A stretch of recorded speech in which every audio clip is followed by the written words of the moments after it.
Disolver. Disolver temporalmente el Congreso de la República. También las playa es copia. ¿Copia dice? Es terrible, ¿ah? Qué hombre visionario ese cojudo. Sí me declaro inocente, totalmente inocente. Hola, soy Pedro Salinas y esto es Rajes del Oficio. El día de hoy vamos a conversar con un invitado especial. Joel Calero, cineasta, director de La Última Tarde, que está estrenando ahora nueva película, La Piel Más Temida. Joel, bienvenido al programa. Gracias, Pedro. Bueno, cuéntanos de qué va esta película. A ver, La piel más temida narra un viaje, el de un personaje llamado Alejandra, que ha estado fuera del país veintitantos años, se fue de niña, nunca regresó, y llega al Perú. ¿A dónde se fue? Muy concreta. ¿A dónde se fue? Estuvo viviendo en Suecia. Sí, Oye, esa historia no tiene que ver con una sobrina de no me acuerdo si. de la hija, de la esposa de Abimael, no. Eco. Sí, ¿Está inspirada es un en eso? documental. No tiene que No, ver. nada que ver. Claro. No, pero sabemos que en Suecia se refugió Sí, mucha sí, gente sí, por es la verdad. clase política. Es verdad. Ese es el elemento que Ya, nos ok. permite decir eso, ¿no? Ok. Y cuando viene al Perú, viene a una cosa muy concreta. Va a vender una casa que su familia materna tiene en Cusco, muy cerca de la Plaza de Armas, ya te imaginarás, casa colonial importante, etc. Ya. No lo puede concretar porque le falta un documento, va a registros públicos, y ahí hay un momentito que le preguntan por el apellido paterno del padre y ya no lo sabe. En ese momentito nos queda claro cuál es su historia personal. Si yo no sé el apellido paterno de mi padre, es evidente que no he crecido con él, no lo conozco, ¿no? Y bueno, muy pronto O sea, descubre tiene que el ese apellido de padre la madre. sabe, claro, sabe el de la madre, sabe incluso, claro, el apellido, perdón, sabe el Ya. apellido paterno del padre, pero no el No el materno, claro, materno, ya, ok. no el materno, ¿no? Ok. Ya le falta ahí O un sea, elemento. ella lleva el apellido del padre. Sí, claro, sí. Ya. Y bueno, y entonces muy pronto se entera que el papá está vivo y está preso, pero además preso por haber militado en Sendero, ¿no? Ya. Y entonces, quiere conocerlo, más bien es el tío el que le induce, le dice, oye, vives tan lejos, has viajado no sé cuántos miles de kilómetros, tu padre está en un lugar del que no puede moverse y no lo quieres conocer ni siquiera por curiosidad, y eso es el detonante de la película. Digo detonante porque a partir de ahora va a empezar un viaje bien interesante para Un viaje descubrir interior. un viaje interior, exactamente. ¿Quién es tu padre? ¿Cuál es esa familia? ¿Qué pasó en mis orígenes? Y claro, lo que va a descubrir es que la familia paterna es más bien campesina, humilde, con mujer en la cocina, con cuyes deambulando por el piso, fogón. Y entonces, evidentemente, hay una simetría, un contraste. Esa es la razón por la que filmé en Cusco. Basta entrar a una casa colonial cualquiera de Cusco para darte cuenta de las dimensiones de ese poderío, de esa solvencia, en contraste con esto otro, ¿no? Y de eso va la película, de ese descubrimiento paulatino de esas raíces, de esa intuición de cuáles deben haber sido esos conflictos que están en su origen, de por qué esa madre tendrá que haberse ido, por qué no habrá venido, por qué habrá vivido ese gran silencio, ¿no? Y esta ciertamente es una película que forma parte de una trilogía, la llamo yo así. ¿Por qué? Porque La Última Tarde que estaba recordando hace un rato, Es en sobre el ese MRTA. encuentro de dos emerretistas. Sí. Esta es la historia donde la protagónica es la hija de un senderista, aun cuando el foco de la película tiene que ver con el descubrimiento de tu identidad, las paternidades ausentes. Y el próximo año, en estos mismos meses, en abril, voy a estrenar una película que ya está completamente lista, que ¿Ya? se llama Álbum de Familia. Y allí el protagonista es el hijo de un militar. Tengo el MRTA, tengo Sendero y tengo el Ejército, a través de personajes en el aquí y en el ahora. Entonces, por eso, de alguna manera, configuran pues una trilogía, porque esos son los tres estamentos que colisionaron durante el conflicto armado interno. Wow. ¿Y quién es el protagónico de la tercera? ¿Se puede saber, no? Sí, por supuesto, Emanuel Soriano. Emanuel Ya. Soriano es el protagonista. Sí, él es el hijo de un militar. Y en esa película, pues va a descubrir siguiendo unas pistas sobre la madre, por ausencia materna, va a descubrir cosas del padre y luego lo va a confrontar, ¿no?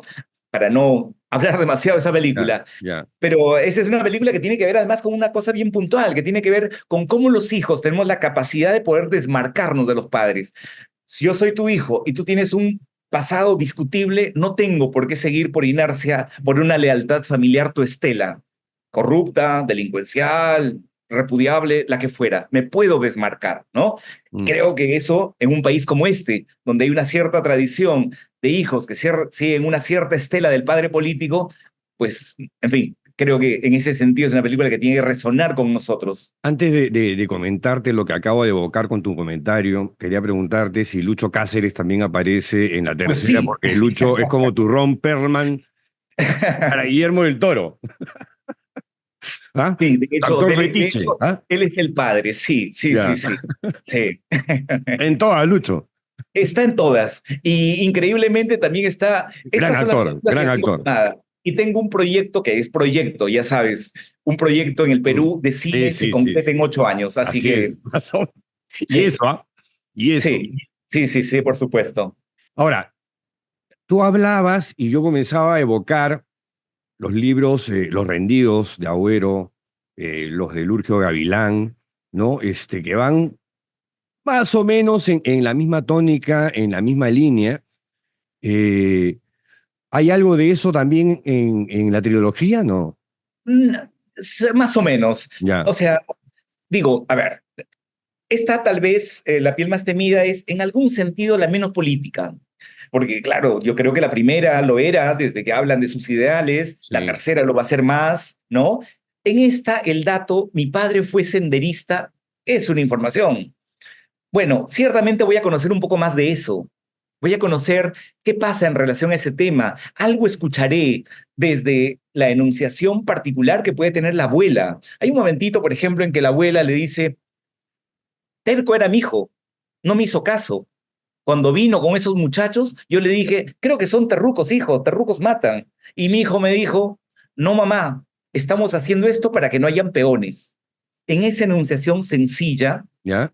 está retratando exactamente lo que los sociólogos pueden decir de manera más interesante y con muchas citas a pie de página. Pero es eso exactamente, ¿no? Entonces, sí está presente eso.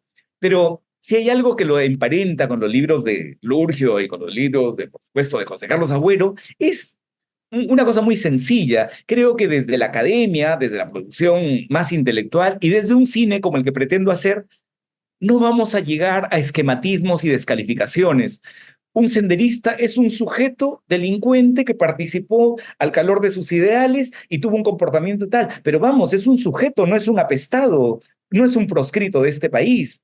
Siempre a mí me ha llamado la atención cómo, por ejemplo, en el Perú sería, pero bueno, todo esto para hablar del terruqueo, de ese deporte nacional, o más exactamente de esa tara nacional, que por supuesto es algo que se engendra durante esos años del conflicto armado o el terrorismo.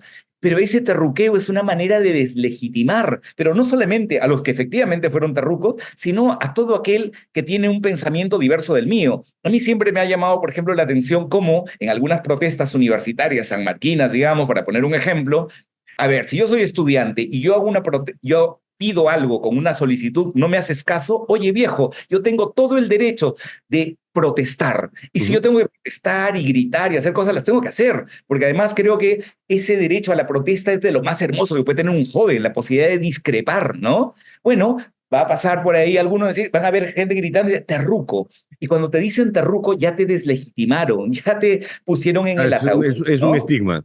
Es un estigma. Ahora, pongo esto como contexto para mencionar que, por ejemplo, a nosotros en el Perú nunca podría ocurrir lo que ocurrió en Uruguay, donde un Mujica que fue subversivo, vamos a utilizar una palabra más neutra, acabó siendo presidente. No va a pasar como en Chile, donde una Bachelet que fue una subversiva, pues acabó siendo presidente. En el Perú no le estamos permitiendo a todos aquellos que tuvieron un pasado subversivo la posibilidad de ser sujetos activos de un diálogo, ¿no? Son proscritos, son apestados.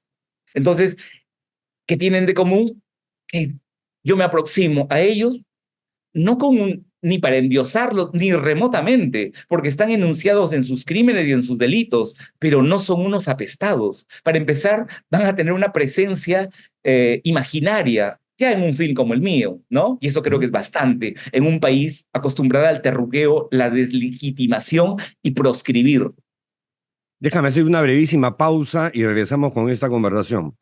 Por Pausa y regresamos con Joel Calero.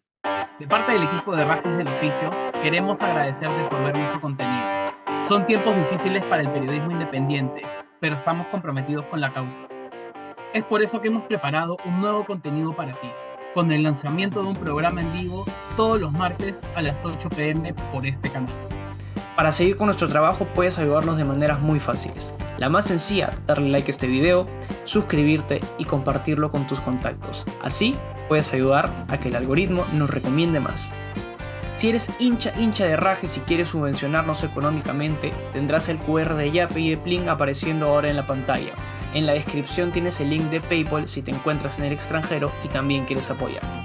Puedes suscribirte a nuestro Patreon con el enlace de la descripción o con la modalidad de hacerte miembro de YouTube, donde tendrás contenido exclusivo de manera semanal y espacios exclusivos para ti. Si quieres que tu marca salga en Rajes, contáctanos en el correo de la descripción. Recuerda que sin ti no la hacemos. Continuamos esta conversación, entrevista con Joel Calero, quien está estrenando La piel más temida. ¿Cuándo se estrena, Joel? Es el 25 de abril, Pedro. Sí, y permíteme decir algo muy importante que tiene que ver también con la cultura fílmica. Yo soy profesor universitario y yo le recuerdo a mis alumnos una cosa muy concreta, un cierto tipo de películas, como Magallanes, como Yanaguara, Sí. como Retablo y como las mías mismas, son películas que se han hecho a lo largo de 8 años y que cuestan varios cientos de miles de dólares. Esa inversión se puede perder si uno no va al cine los 4 primeros días. Eso es algo que hay que tener como conciencia fílmica. Esa es la fórmula. Los 4 primeros días, Así de concreto. como es bien consigna, simple. hay que Como defender el consigna cine completa. peruano. Ya. Yo voy el jueves 25, el viernes 26, sábado 27 y domingo 28. Si hay una muy buena asistencia esos 4 primeros días, estamos garantizando una segunda semana. ¿Para qué? Para permitir que el boca a boca luego permita que la película se sostenga, ¿no? Entonces se estrena el 25 de abril y espero, por supuesto, en todas las cadenas más importantes, Cineplanet, Cinemark, Cinépolis, VK, y espero que puedan ver esta película que, como en síntesis, es una película que tiene que ver con la identidad, con un tema importantísimo que es el de las carencias paternas, que es un gran tema, además marca nuestra sociedad peruana, pero además con el reconocimiento de tus raíces andinas en un país donde ser andino, ser cholo, ser marrón, no es precisamente lo más cool del mundo, ¿no? Es algo que vamos a disfrazar y es algo que queremos blanquear de una u otra manera, incluido un Rolex. Claro, hombre, por supuesto, para vincularlo con lo actual. Sí, claro, una chola blancona necesitando un Rolex para legitimarse, para representar bien al país. Es evidente, ¿no? Adolecemos de una choledad acomplejada. Para caerle bien a la gente de la Confiep. Claro, por supuesto. Para que le inviten a un CADE. Sí, y sienta que ya ha cumplido su sentido de vida, su plenitud inicial, claro. Oye, antes de seguir con la piel más temida, yo tengo que preguntarte por La última tarde. Sí. A mí me pareció un peliculón, no solamente por la historia que se cuenta ahí, sino por, no sé cómo llamarlo, la narrativa visual, que es un diálogo entre Lucho Cáceres y Caterina Donofrio. Por todo Barranco, sin parar, durante 1 hora y media. Bueno, salvo la parte final, digamos que hay un corte y hay un cierre, pero wow, o sea, ¿cuánto demoró esa preparación para que los actores memoricen tremendo diálogo sin interrupción? Más que memoricen, Pedro, tiene que ver con una manera en la que yo encaro mis películas. Yo siempre digo esto, el guión que yo puedo haber escrito como guionista en 8 versiones, yo no quiero que tu actor lo repitas de ninguna manera. ¿Sabes por qué? Porque tú tienes una manera de hablar, una dicción, unas elecciones léxicas, una prosodia. Y lo que yo quiero, y de hecho es parte de mi metodología de trabajo, con Lucho Cáceres, con Caterina Donofrio, nos encerramos en este mismo lugar donde estoy en mi estudio durante 5 semanas, 4 horas diarias, Y la Wow. metodología era una única cosa. A ver, el guión dice esto, tú lo dices así, no, yo no utilizo esa palabra, es muy rebuscada para mí. ¿Cómo lo dices tú? Así. Ok, la siguiente línea, tú lo dices así, no, yo prefiero decirlo así. Bueno, a ver. Y entonces yo reescribí el guión de pe a pa completo durante un mes y medio con ellos. Ojo, el guión no había variado, el guión tenía el mismo número de escenas, se decía lo mismo, pero cada cosa que se decía estaba dicho a la manera de Caterina Donofrio, a la manera de Lucho Cáceres. Y entonces ya era un guión que respondía a ellos, ya estaba muy internalizado.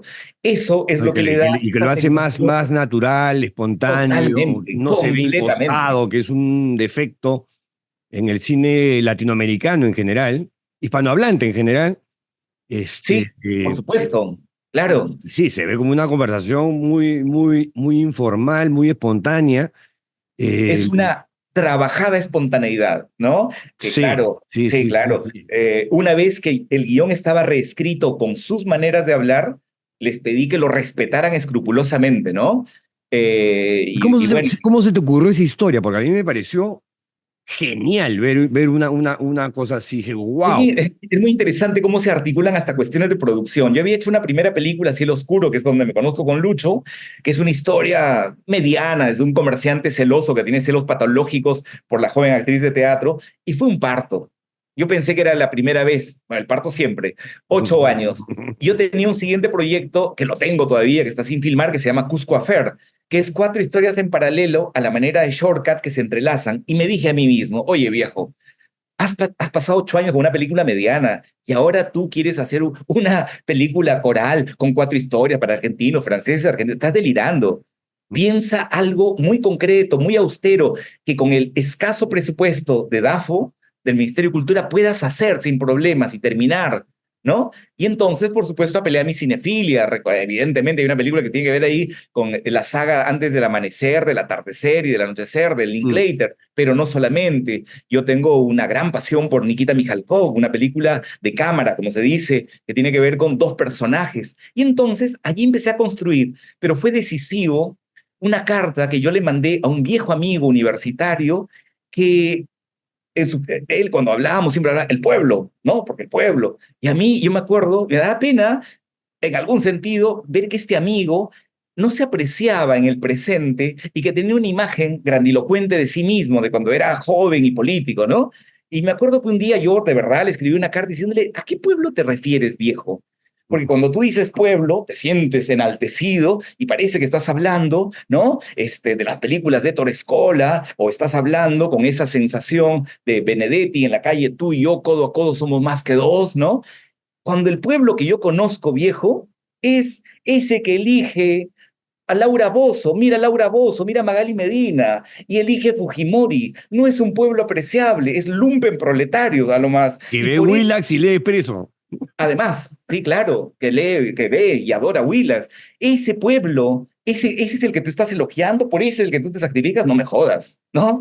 Y esa fue una carta real que yo le mandé. Y en cierto momento, construyendo esta historia, recordé mi carta. Bueno, extractos casi enteros de esta carta que lo cuestiona. ¿De qué pueblo estás hablando, no? Se incorporaron a eso que le dice el personaje de Laura, Caterina Donofrio, a este Lucho Cáceres que se ha quedado anclado en el Mm. pasado. Los dos fueron subversivos y uno sigue pensando en la revolución. ¿Qué revolución? ¿No? No se lo dice, pero de hecho cuando investigábamos, trabajábamos, pensábamos, para mí fue bien interesante leer unas declaraciones de Mujica, ¿no? Decía, cuando éramos jóvenes queríamos transformar la realidad. Ahora la verdad me conformo con transformar la acera de enfrente nomás, ¿no? Es aterrizar mi vocación de cambio a una escala que no sea grandilocuente. De allí surge de unas cuestiones de producción de necesito hacer algo ajustado y de una carta que le escribe un amigo, ¿no? Bueno, ese fue el germen de la historia. ¿Y cuánto duró ese proceso de filmar, editar y ponerlo en salas? Todas las películas, Pedro, nos toman 7 a 8 años. ¿Esa te costó 7, 8 años? También, también. Wow. ¿Por qué? Mira, te cuento, por ejemplo, no sé, La piel más temida, vamos a poner de ejemplo. Ya. La escribo el 2015. La postulo a una beca importantísima de Esta guión. última, La piel más temida. Sí, sí, Ya. que se llama la beca de Fundación Carolina, que tiene una cosa espectacular. 2 meses hasta te tienden la cama y tú reescribes el guión con unos guionistas extraordinarios. Yo tuve la suerte de trabajar una vez más con Pasalicia García Diego, la guionista Ripstein. 2016. 2017 gano los fondos del Ministerio de Cultura. 2019 gano una ayuda que se llama Ibermedia. 2020 estoy a punto de filmar, ya conocemos, pandemia. 2021 no hubo nada, 2022 la filmamos, 2023 la terminamos y 2024 estrenamos. ¿Cuándo la empecé? El 2015. ¿Y en qué momento hiciste la tercera? En el intermedio, porque mientras... pero es una cosa que estoy seguro no se me va a volver a ocurrir, porque fue muy loco. Parece una de las tareas de Hércules, ¿sí lo que estás contando? Sí, porque que ahí viene una cosa, porque justamente con la última tarde estaba yo en un festival pequeño, el que me habían invitado en Alemania, yo no conocía Berlín, me fui 2 días a Berlín, 3 días. De los 3 días me pasé 2 metido en un museo espectacular que se llama Topografía del Terror, que te cuenta el decurso completo de cómo fue el Holocausto desde sus orígenes, ¿no? Y cuando yo salí, me acuerdo, dije, oye, pero si ya tengo mi película de los emerretistas, tengo en guión... Ese lugar es increíble porque tiene un sitio sí, donde entras y es como una celda y que hay un silencio. sí, impresionante. Te pones en los zapatos de uno de de las víctimas del Holocausto, ¿no? Sí, ese impacto emocional me hizo pensar, si tuviera la película de un militar, tengo mi trilogía. Bueno, regresé a Lima, escribí el guión, pero como un poseso durante 3 o 4 meses, postulé a DAFO y gané, increíblemente. Gané 2 años consecutivos, ¿no? Y entonces así que estaba manejando 2 películas en paralelo. No creo que me vuelva a pasar, pero bueno. Claro. ¿Cómo hacía Lucho con 2 historias en su cabeza, 2 personajes diferentes? Es que fueron procesos sucesivos. Filmamos una después, un año después de otra, ¿no? Ah, ya, ok. Un año después de otra, sí. Sí, porque es bien complicado como actor hacer 2 películas en paralelo, ¿no? Sí. No, pero no, estos fueron sucesivos, ¿no? Ya, ok. Sí. Ok, déjame hacer la última pausa y regresamos con la parte final contigo y hablar sobre la piel más temida. Pausa y volvemos con...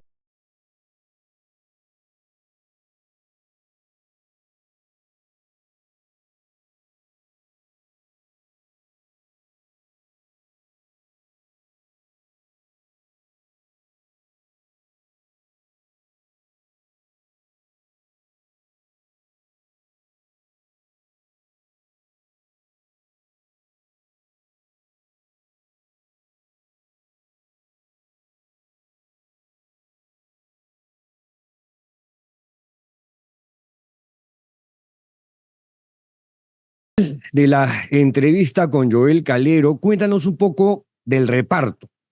He visto que la actriz, bueno, yo soy la verdad que poco cinéfilo, o sea, veo series, veo películas, pero no soy como tú y otras personas que conozco de cerca y, digamos, saben todo, ¿no? Pero esta actriz pues mira, no la había visto en otro lado. No la has visto porque todavía no había actuado en ningún lado. Ah, ¿en serio? Sí, claro. ¿Primera vez que actúa? En el Perú sí, es la segunda vez que actúa en su vida. Es que ella es una supermodelo, es la top model peruana de mayor trascendencia, vive en Nueva York. Acaba de estar una semana en París, ha hecho toda su carrera. Te digo, cuando digo la top model peruana de mayor trascendencia internacional, se fue a los 16, 17, ha desfilado y ha sido portada para todas las revistas que te imaginas, Vogue, ha desfilado por París, Nueva York, Italia, etcétera, etcétera.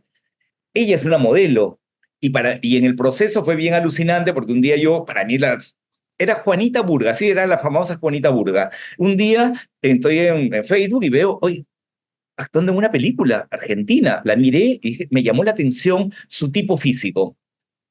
Y bueno, la contacté, nos reunimos, le hice un casting, justo ya estaba de pasada en Lima, porque todavía yo no había empezado castings, y poco tiempo después recién empecé. Pero sabes, a la tercera vez que me reunía con una actriz, decidí no más. Ya se me había atravesado la imagen de Juana Burga y sentía que ella debería y podría ser el personaje por muchas cosas, ¿no? Primero porque tiene es alargadísima, larga, es una top model Y de pronto esa mujer que es la imagen de lo cosmopolita, en algún sentido, de pronto era la nieta de una campesina y tú mirándola sentías que era natural. Creo que hay una imagen hasta subversiva para un país que reniega de su choledad, Ujú. un país que quiere blanquearse, que de pronto alguien como esta cosmopolita que vive en Nueva York, ella como personaje real, pero su personaje asuma con una naturalidad ese reconocimiento de lo andino, fue una imagen que me atrapó, ¿no? Ella es la protagónica, la abuela es una extraordinaria mujer que se llama María Luque, actriz boliviana, y marco acá algo, ¿no? Estamos tan naturalizados con nuestro racismo, por ejemplo, que a mí me pasaba una cosa, cuando yo buscaba una actriz que fuera genuinamente andina de 70 y tantos años, la primera pregunta es, oye, ¿existe? ¿Las mujeres que visten polleras en este país son actrices? ¿Sí? ¿También son abogadas? No, pues, son vendedoras ambulantes, porque ese es el destino histórico nuestro, con el que estamos naturalizados, por Mm. supuesto. Y cuando yo encontraba una mujer que tuviera una fisonomía andina, era una fisonomía, porque cuando quería hablar como una mujer campesina, sonaba a la paisana Jacinta, porque estaba haciendo una caricatura, estaba fingiendo motosidad, ¿no? Y bueno, así fue como de pronto me enteré por un actor que había en Bolivia unas mujeres de polleras que eran actrices y con una obra de teatro. En fin, vi con ella, le hice casting a distancia, pero yo sabía que le tenía que dar un papel importantísimo, así que me reuní con ella en Cusco y durante 3 días anduve con ella todo el tiempo y me di cuenta que ella era, ¿no? Bueno, que estuve en lo cierto, creo que lo prueba el que hace poco ganara el premio a Mejor Actriz de Reparto de los premios de Apreci. Luego está Lucho Cáceres, que es Ujú. el tío de esta Juana, el hermano de su mamá, tío malcriado y consentidor, que asusa, travieso, ¿no? Y él es el que la empuja cuando ella no quiere, y entonces empieza todo ese viaje. Ellos son los personajes más importantes y está Miguel Medina, que es el padre, que no está tanto tiempo en escena, pero es la presencia fantasmática, por supuesto. Está Rebeca Ráez, que es la madre, y está nuestro conocido Amiel Cayo, que es un personaje que aparece en el desarrollo de la película y tiene unas cuantas escenas, ¿no? Ese es el reparto básico de La piel más temida. Y el guión lo volviste a hacer tú. Sí, sí, yo siempre escribo mis guiones, sí, y son guiones largamente trabajados, ¿no? O sea, me toman años, muchos. Yo escribo 8 o 9 versiones de los guiones, van cuajando, cuajando, cuajando, ¿no? Por supuesto. Todo un arte, ¿ah? Y sí, una obsesión, en realidad es una obsesión. Yo soy profesor universitario, sobrevivo como sobrevivimos los profesores universitarios, porque no vivimos, sobrevivimos nomás, ¿sí? ¿No? Y del cine no vivo ni remotamente, pero es mi eje de vida. O sea, si yo no hiciera cine, sería un frustrado absoluto. Es lo que me interesa, es donde le pongo mis mejores energías creativas, mi obsesión, pero no vivo eso. Bueno, tampoco me puedo quejar mucho, ya por lo menos lo puedo hacer. O Sí, sea, claro, claro, que es lo más pues importante, es lo sí, que sin duda. te hace pleno, ¿no? Sí, sin duda, claro, claro que Y, sí. y te hace disfrutar la vida, o sea, es lo que eres. Sí, sí, sí, sí, claro. Ahora, Sí. el tema del racismo, que es un tema que está también en tus películas, y tú lo has comentado más de una vez acá en esta conversación. ¿Tú crees que algún día dejaremos de ser racistas y clasistas, que van casi, casi de la misma mano? Es progresivamente, ¿no? Pues progresivamente, de a pocos. A mí me llaman varias cosas la atención. Si empezáramos a reconocer algunas cosas, como por ejemplo, lo he dicho alguna vez, creo que era Kotler, no me acuerdo quién era el que decía, Lima es la ciudad andina más importante del país. El otro día en clase, un poco para hablar de esto, yo decía, a ver chicos, estaba yo haciendo una clase sobre neorrealismo, estaba hablando de Gregorio, explicando cómo esa película maravillosa de los años 80 había logrado ser vista por 1 millón de espectadores sin ser una comedia. Entonces, clase de 40. A ver, muchachos, levanten la mano quién de ustedes, o su mamá, o su papá, o sus abuelos, vinieron de alguna provincia. De 40, 35. Ok, de ustedes 35, levanten la mano quiénes, o ustedes, o sus papás, o sus abuelos, vienen de la provincia, pero de la sierra. 32. De los 40, ¿cuántos son de origen andino? 32. Aunque ya no esté presente en tu cotidiano, aunque no haya sido, pero está allí. Vamos, hay que empezar a reconocerlo, ¿no? Mm. Es mi propio caso. Yo soy de Huancayo, mi mamá es de un pueblo que se llama Hualhuas, que está muy cerca. Nota a pie de página, esa sierra que se va a ver en La piel más temida está hecho a imagen y semejanza de como yo me la imaginaba y lo vivía, iba los fines de semana. Se come cuy colorado, aunque no se coma en Cusco, pero en Huancayo sí, se toma cedrón, en fin, un montón de cosas. Pero es como yo mismo he ido reconociéndome quién soy. Soy un cholo, por supuesto. Yo cuando digo en clase, como el profesor, que es color puerta, los chicos se quedan un taco.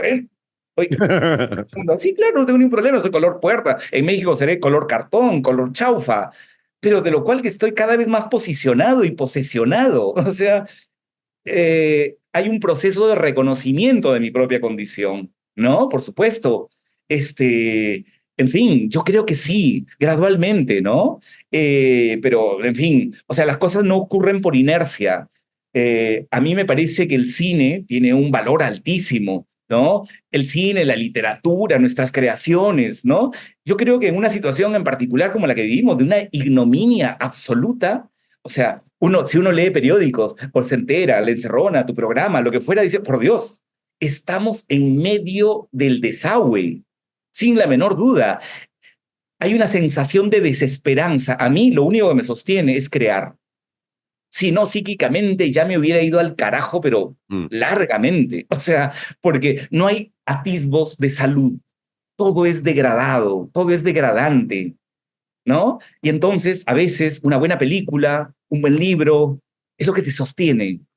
No, de hecho, en este programa, cada vez que abordamos la coyuntura, mi conclusión es, no hay salida. La única luz que se ve al final del túnel es la de un tren. Te va a pasar por encima y te va a hacer mierda, ¿no? Sí. Pero, Sí. claro, yo a la vez compenso esa desazón que me dejan este tipo de conversaciones con las que tengo contigo y actores como Lucho Cáceres, que además tienen esa ira, esa indignación ciudadana y un compromiso que ves en pocas personas. No lo ves así nomás. Y eso No. me exaspera y me desespera. ¿Y con qué tendría que ver? A mí me llamaba la atención, por ejemplo, no sé si los peruanos en general, utilizamos palabra peruano, agrupa tantos guetos particulares, pero yo no veo esa capacidad boliviana de poder expulsar a un indeseable, con todo lo que quieras, ¿no? Yo nunca, cuando yo me acuerdo que era joven y estuve en algún viaje en Ecuador, vi las mujeres de Otavalo y me llamó la atención. ¿Por qué? Porque en mi experiencia yo no había visto gente vistiendo ropa tradicional, polleras y con una altivez y dignidad. No, eso acá no existe. Si tú tienes polleras, ya estás mal, pues. O sea, como eres policía, ya de saque empezaste mal, ya tienes un complejo. Cualquier cretinillo se te va a parar y no le vas a meter 5 mazazos como tendrías que metérselo. A mí me llamó la atención esas mujeres de Otavalo, esos hombres, con una dignidad, una alegría. No la tenemos. Tenemos el alma apaleada. O sea, el alma apaleada y violada, sistemáticamente, además, con una falta de dignidad impresionante. Y lo puedo ver en todo orden de cosas. Por eso, esa rabia y esa capacidad de indignarse es un reducto de salud, por supuesto, ¿no? Y que De no yo podemos puedo perder. ser gestor, yo puedo discrepar y no tengo ningún temor de discrepar con quien fuera, con quien se me ponga al frente, ¿no? Y puedo hacer delirios, porque Lucho hace algunos delirios, se mete al carro y empieza a gritar como loco, yo también lo he hecho varias veces. Tal vez por eso seamos tan amigos, ¿no? No sé, sin ir muy lejos, por donde vivo varias veces estuvieron a punto de atropellar a mi hijo porque había un cruce raro, pues bueno, enloquecí y mandé 200 cartas y fui al municipio, me acabaron poniendo, pero esa es una gestión individual, producto de la rabia, de la molestia, ¿no?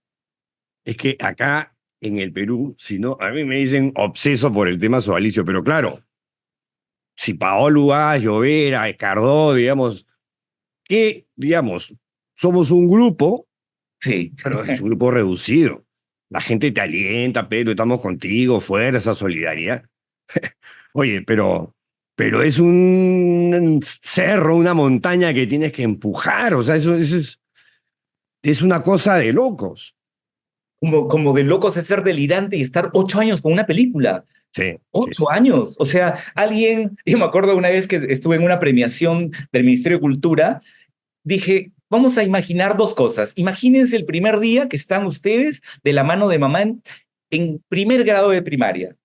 ¿Sí? ¿Lo ubican? Vamos a la segunda imagen. Ahora imagínense quinto de media, bailando con su pareja, la orquídea, se están graduando. Miren todo ese decurso vital, miren todo lo que han crecido.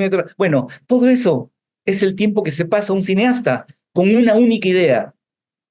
O sea, hay un lado obseso, sin duda, ¿no? Sí, claro. Pero gracias a ese lado obseso, ustedes pueden hacer que el sodalicio, esa cosa tan perniciosa, retroceda en algún sentido. No sea derrotada ni remotamente, pero sí. O sea, pero es producto de una obsesión. ¡Qué maravilla! ¿Qué es la obsesión, Pedro?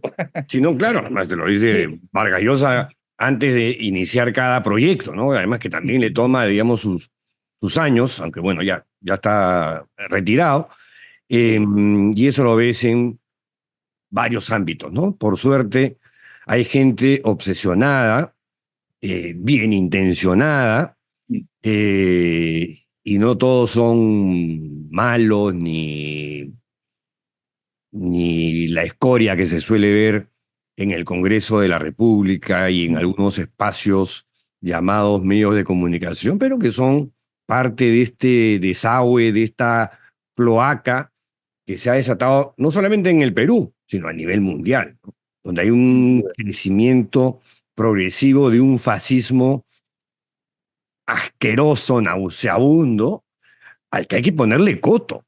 O sea, como digo siempre, yo no veo la luz al final del túnel, pero igual hay que pelearla. Igual hay que comprarse todos los pleitos. Si la democracia está en juego, hay que jugársela por ella. Y Completamente. combatir, o sea, es lo que queda, ¿no? Y es lo que hay. Sí, ciertamente. No sé si parte de ese fascismo, por ejemplo, que además lo empapa todo. Sí, La claro. cultura también, y el cine. Hace muy poquito hubo una propuesta de los congresistas Tudela y Cadero, por ejemplo, Ah, sí. para pretender sacarnos los recursos. Y además con un desdén, con un racismo del que estamos hablando, por ese cine que llamaban regional, ¿no? A ellos les parecía fatal porque era una muestra de discriminación positiva, pues esas películas tan poco cool, ¿no? Que además hablan en quechua, Dios mío, si estamos en la época de la globalización, por Dios, si no hubiera el mejor cine que se está haciendo en el Perú, procede de allí, como esa maravilla que es Yanaguara, por ejemplo, ¿no? No le he Que es la visto todavía. continuación de una película que es Huña y Pacha. Estos directores, los Catacora, pero no es el único caso, ¿no? Un cine imprescindible. ¿Y por qué? A mí me llama la atención y vinculo acá una idea que alguna vez leí en un artículo de Jorge Bruce, ¿no? Esto cuando habla de la choledad y tal, decía, ¿qué sentirá esa persona de una condición marrón, oscura, qué sé yo, que está caminando por la calle y ve que todos esos carteles publicitarios representan una imagen que no es la suya? ¡Qué ajenidad! ¡Qué manera de minarte! Por contraparte, me pregunto, ¿qué sentirá el ciudadano aymara que de pronto va al cine y encuentra que su lengua es una lengua que se enaltece en esa pantalla grande para utilizar esas mitologías, ¿no? Que son mis colores, mis historias, mis vestuarios. Por Dios, somos dignos de una elaboración artística. Algo mío se fortalecerá, ¿no? Pero eso, por lo visto, a Cabero y a la Tudela les incomodó en algún momento, ¿no? Entonces sí, pues hay que poner límites, hay que enfrentarnos con ellos, hay que darles batalla, sin duda, porque en medio de esta cosa nauseabunda, de lo cual el Congreso ciertamente es la perita podrida que está encima, creo que esas obsesiones en estas causas ciudadanas para poner límite a los abusos de un sector de la iglesia, para obsesionarnos por crear películas que de alguna manera nos tematicen y nos representen, hay una energía, hay un caudal que no podemos perder. Pregunta final, Joel. Si te pido que nombres 5 películas peruanas recomendables, ¿cuáles serían estas? Para ti. Yo obviamente. sí empezaría por Días de Santiago, de José Méndez, Ok, sin duda. Peliculón, Peliculón. marcó época. Me iría a La Boca del Lobo de Lombardi, Buenaza. acaso su mejor película, una buenaza. película valientísima y que no ha perdido vigencia. No. Nunca ves a los Más enteristas. mínimo. Eso a mí me impactó muchísimo porque además se estrenó en la época de pleno Dios mío, sí, claro. conflicto armado interno, ¿no? En plena guerra interna, y tú dices, sí, es así, no se les ve. Se les siente, se ven Absolutamente. los muertos, los asesinatos, los cochebombas, pero a ellos nunca los ves. De todas maneras, metería Huñaypacha, de Oscar Catacora, espectacular película. No sé, Paraíso, de Héctor Gálvez. Esa no la he visto. Paraíso, mírala, búscala, espectacular. Ya es un poco como el cine que yo hago, ¿no? Es decir, hay unas maneras de retratar el conflicto armado. O recreo una historia como La Boca del Lobo, como La Hora Final, qué sé yo. Es decir, cuento algo que ocurrió en los 80, o que a mí me parece, a mí más interesante, en todo caso me resuena más a mí, es contar cómo ahora, 2024, 2025, está presente eso de hace 20 años. Cómo todavía esos ecos y coletazos nos estructuran. ¿Cómo nos afectan? Bueno, por esa línea va Paraíso. Y la otra película que, bueno, alguien dirá, no es película peruana, a mí qué me importa, tiene que ver con el Perú. Es una película que se llama Compadre, de Micael Wistrom. Ya, tampoco la he visto. Extraordinario documentalista. Es más, te lo digo ahora antes de olvidarme. Busca, bueno, o sea, compadre.se, es una página web gratuita donde este director, Micael Wistrom, ha colgado algo que es fundamental para la cinematografía peruana, una trilogía documental que empieza con La Otra Orilla, que sigue con Compadre y luego con Familia, donde siguiendo la vida de una persona llamado René Barrientos, que tenía poliomielitis y que había venido de la sierra y que vivía en las zonas marginales, siguiendo esa vida, te acaba contando la historia de este país. Él es, por cierto, el que hace el documental Tempestad en los Andes, que es donde conocemos a esta muchacha que evocaste en algún momento, que es la sobrina de La Torre, Sí, ¿no? sí. Es fantástico. Compadre.se, las películas para visualización gratuita en el Perú. Datazo. ¿Él de qué nacionalidad es, perdón? Él es sueco. Sueco. Ya. Sí, siempre me llamó la atención cómo, por ejemplo, es que claro, es que estando aquí en el medio, qué loco que sea necesariamente un sueco para no hacerse al sueco, ¿no? Porque, claro, porque por ejemplo... Bueno, pero es que es importante la mirada de alguien de Sí. afuera para entenderlo Sí. mejor. O sea, Sí, porque por ejemplo, a ver, Sendero fue terrorista, claro, asesino, claro. ¿Y por qué surgió? Porque este era un país de maravilla, ¿sí? Nunca, no nos olvidemos de por qué surgió, de cuáles eran esas causas. ¿Lo justifica? No, pero lo explica, pues, ¿no? En ese documental, Tempestad en los Andes, por ejemplo, es interesantísimo cómo rastrean la historia. Cuando uno mira La Revolución y la Tierra, este documental interesantísimo, y ves cómo se comportaba un hacendado con estos campesinos a los que podía cortarle la mano si le daba la gana, y pensar que eso ocurría en los 60, tú dices, oye, ¿cómo no iba a ocurrir lo que ocurrió? ¿No es verdad? Y uno se podría pensar, no sé qué vendrá a futuro, pero cuando uno mira el estercolero ese que es el Congreso, dice, por Dios, ¿cuál era el límite para tolerar eso, no? En fin, recomendadísima esas películas de Micael Wistrom. bueno, Joel, oye, yo te agradezco muchísimo por esta conversación que he disfrutado mucho y nada, ya quiero ver La Piel Más Temida. Pues muchísimas gracias, Pedro, y te voy a pedir lo que pido con mucha conciencia militante, cinéfila militante, apoyo intensísimo, el 24, el 25, el 26, hay que colgar en redes tu impresión, te lee alguien y dice, oye, mira qué interesante, voy al cine, lo comparte.